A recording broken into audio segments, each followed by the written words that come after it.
Okay, accountability. Who are we accountable to? All right. I do love my accountability groups, but really, all the books say we are accountable to ourselves, right? But the reason we make these groups is because we do better when we have people around us, right? As humans, we need a team, we need a tribe, we need a squad, we need a club. Call it what you would like, but we need each other, right? So here we are. We're kind of wrapping up this accountability group.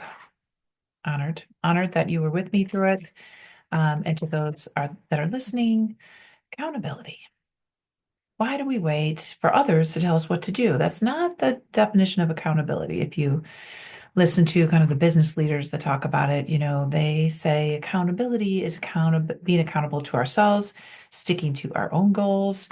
So, we want to think about focus, motivation, so we can have an impact in this world, right?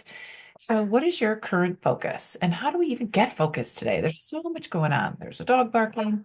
There's all kind of things happening. So, how do we get focus? Well, first of all, that is part of our brain priming on Brain Fresh. So, Brain Fresh has three sections where we learn how to focus, we learn how to find our own motivation, we learn how to leave an impact because we all want to feel like we did something in this world, right? We want to know that our work is meaningful, that it has a purpose. And that's what we do here at Brain Fresh. So, focus. How do we get our brain focused? Well, number one, believe it or not, having fun once in a while is really great for the brain because it's a different brain state, and relaxed and chill is also a different brain state than focus, get the work done brain, right? So, we have different brain states. We have sympathetic, parasympathetic. Sympathetic is get the work done, focused. Parasympathetic is rest and relax, have fun, be with other people, chill, rest and digest, they say. That's that part of us, right? But at work, we usually have goals. But actually, we can take mini vacations in the middle of our work days, teeny tiny mini vacations, so that we can indeed slow down. So we can kind of repace our day. We can kind of recharge. We can refocus, and we can get wider and brighter ideas if we take a break. We take those mini vacations so we know how to help our nervous system go from one state to the other. And it will help our focus. So that's one thing we do in Brain Fresh is encourage regular fun. So make sure you have something scheduled every week at least. And then, put it in the chat. What did you do this week? What was fun? Because it gives each other ideas of what we can do that may also be fun for us. And so then we're doing good things for our brain, right? So we're putting it in that lovely, wider perceptive state. Fun is just a positive emotion, brings out a lot of positive emotions, and it's non-judgmental. So we're not thinking about what we're doing, what other people are doing. We forget about judgment when we're having fun, which is really wonderful. Okay, so for so many reasons, fun is a great state for the brain. So if we want to focus, book some fun. We can't only work. That's a myth. That's disinformation, misinformation. It's not real. You can't just focus all the time. It's just not how we're made. It's not how the brain works physiologically. Just it is an organ. It has a beginning and an end, and it needs to recharge or take little breaks, little mini vacations during our work days. Okay, so that's one. The next is how do we block distractions so that we can focus on what's important to us? Well, first of all, we have to take a minute, what is important to us, right? And then we don't let everyone have access to our attention or our thought time or our work time. Do you have a door at your office at work? Do you close your door? Put it in the chat. Do you? I don't, some people just have the door wide open. People can come anytime or work in an open space. People can come anytime. Well, I would like to challenge that, distractions distract us. And so it decreases our focus. And we are not able to multitask, is what the majority of the literature suggests, is that we can do one thing at a time. If we're code switching, we're going from one thing to the next thing or back, and we say, oh, we're such a great multitasker. Probably we're not, probably we're not so great at multitasking. We're just switching back and forth, which is wasting time every time we switch. So best to do one thing, focus, set the clock. I'm going to work on this for X amount of time, close the doors. And even when you're home, do you just leave, your phone on all the time? Can people contact you at any moment? We need to kind of close our doors and our windows in our home, and as well, like, things that are taking our attention and our focus, because we only have so much, right? Like, let's say you started with 100 pennies at the beginning of the day. of attention and focus, and you just gave them away every time someone disturbed you or every time you looked at the screen. I have my phone here. So like every time you look at the screen, disturb, so it decreases our effectiveness. So we want to make sure that we're learning how to focus by adding fun, by blocking distractions, protect your melon, I like to say, and then also fine-tuning your energy. So that would be when you are taking those mini vacations throughout your day. Deep breath, put yourself in that parasympathetic level of activity so that you can recharge and then get back to work when you're ready, right? The next is the importance of envisioning. So to take time to like see your possibilities like a play. Like, where am I? Who am I with? What am I wearing? What am I doing? What is possible? And we don't have to figure out how we're going to do it, but we just let our brain just kind of wander and think about the craziest idea that you have, because mostly that's probably what you want to do. So you have to give your brain time to envision. So don't always have it very task oriented because it won't be the most creative, right? So then when you dream and you envision, then you want to check it with your values. Like, when you're dreaming, is it filled with your values, things that are important to you? Because if so, we need to have a purpose and a reason that we're going to go forward with our plans. So we need to make sure we know why that's meaningful to us. Why is that dream, that play that you just envisioned, why is it important to you? You might want to write it down, and you might want to write it 5 different times because usually the fifth one is the real truth. Okay. Okay. The next one is when we have those dreams and we envision where we want to go, then we set our goals. And we want to think about that if what we envisioned is across a river, the little steps to get across the river, those are our goals. And we have to have tactics to reach our goals, right? So then every week we do a few tactics to get our goals closer to our vision, right? So this all takes time. It's great to do it in a guided sense, meaning do it with a coach. I'm a coach, I'm a business coach. I also am an executive coach. So I'm glad to do that with you, or find somebody that's a coach that can walk you through this, because it is pretty magical. It takes some time. Magical meaning powerful, and just focus on you. Most of the time, leaders are focused on other people, focus on their teams, focus on the mission, focus on the fire in the other room, always putting out fires. So a lot of times it's just, your plans and your dreams are just like not the priority, right? Because there's so many things going on. Okay. So we talked about brain priming, we talked about envisioning, we talked about goal setting, we talked about tactic setting. So each week we do a little bit to get closer to our goals. Okay. Or someone also said, if you have a goal, then if you thought that get a bunch of sticky notes, post-its, and here's one right here.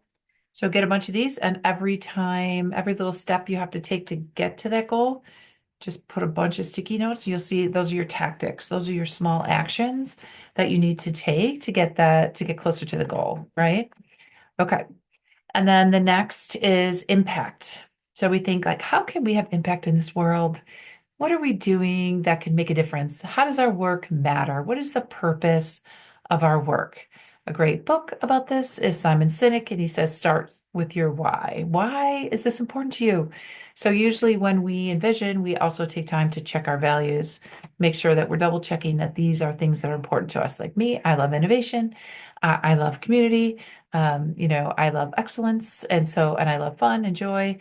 So those things have to be in my goals because those are what's important to me, and that's what I really value. So I will do something that's meaningful to me.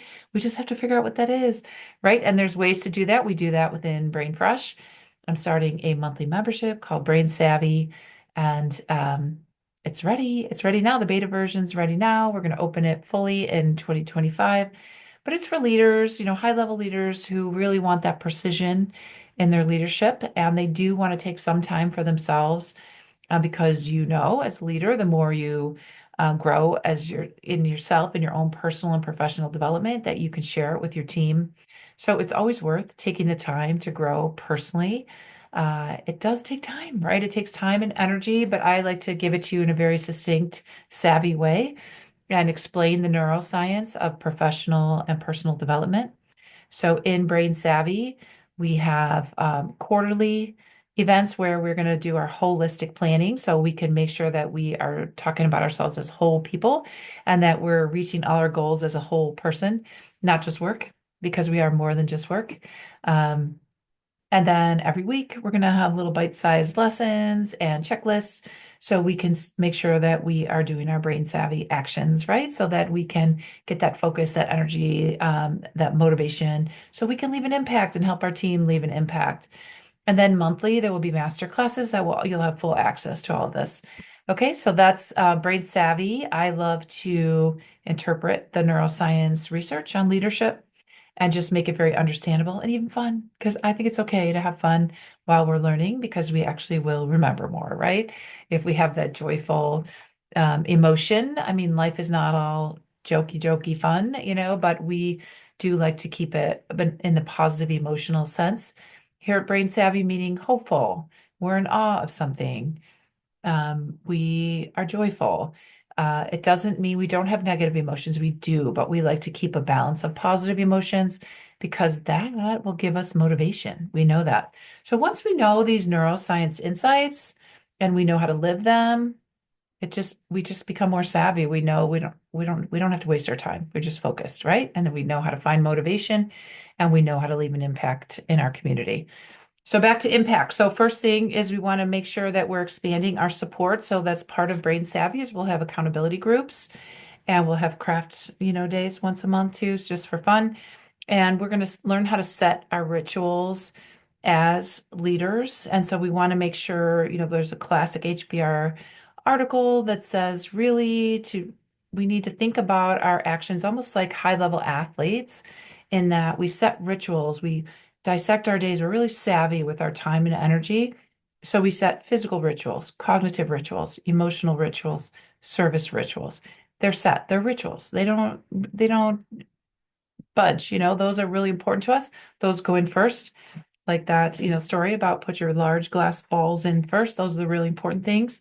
Those are your rituals because that is what the brain needs to really be at its high level, its highest level. So the business literature supports that. The neuroscience literature supports that. The high level athlete literature supports that. Okay. So in order to work on us leaving an impact in our community, we've talked about number one, expanding your support. The other thing we'll do, one of our master classes will be like a friend evaluation, a network evaluation, because there's sometimes when we can see like we're wearing out certain people, we're always going to the same people. So we want to be really strategic about that and make sure we have a network that's supporting our growth, like our upcoming steps, right? Okay, so expand your support, set your rituals into place, and then build your courage. And you build courage by envisioning, like we've talked about originally, doing something, trying something, which could be your MVP, so that's your minimal viable product. So the smallest change that you can make, just promise and take one action, and then you can iterate. Guess what? We can iterate. So we can change, we can learn, we can grow from what we do. And it's okay to do that with personal and professional development, in a calculated sense. I mean, we don't want to just be trying things and setting the business on fire, but we know that in a personal development, there are things we can try because it's us and we can try things. We don't have to tell our whole work team. But if there's something you're interested in, you want to try in a personal development sense, you can try it and see if you like it. Try it MVP, just the smallest change you can, and then iterate as needed. So there are ways we can be really strategic and being able to leave an impact in this world, right? We all want to matter, right? We want to make sure that we had a purpose, that the work we do is helping somebody out there. And sometimes it's hard to see with the kind of work that you do. I'm in healthcare, so I tend to be one-on-one with humans and their families, their support people. But some people, they don't see the people that interact with their work. Like one of my daughters is a programmer, a designer, software designer. So she doesn't see the people that use her products, but she thinks about them a lot and she's trying to plan a better experience for them, which is interesting. And so, some of us have immediate feedback from work and some don't. Sometimes your work is going to change something in years. And so we have to figure out our purpose of our work, what's meaningful to us. And we do that within Brain Savvy as well. So we're not messing around. We're not going to add extra fluff in there, except the craft days. Those are just fun because it's fun because that's part of it is like we're allowed to have fun and just sit and chat or just bring a cup of tea like I have tonight. Just have a cup of tea, um, and just relax and go through this, right? Okay. Well, thanks for your attention. I appreciate you. I believe in you. I know you got this. I have no doubt. You were made for this. Bravery is tough, right? So bravery is just taking that action when you're not sure how it's going to go, and that is life, right? And so we will have those moments, but if we're very intentional, we use the 9-point framework of Brain Fresh to feel empowered as a leader, to feel savvy with these neuroscience insights and tools and strategies. That's what we're going to do within Brain Savvy. So please join me. I would love to have you in that and just reach out with your questions. You can email me at thebrainfresh@gmail.com, thebrainfresh@gmail.com. Okay. And like and subscribe the video too. That would be awesome. All right. Proud of you.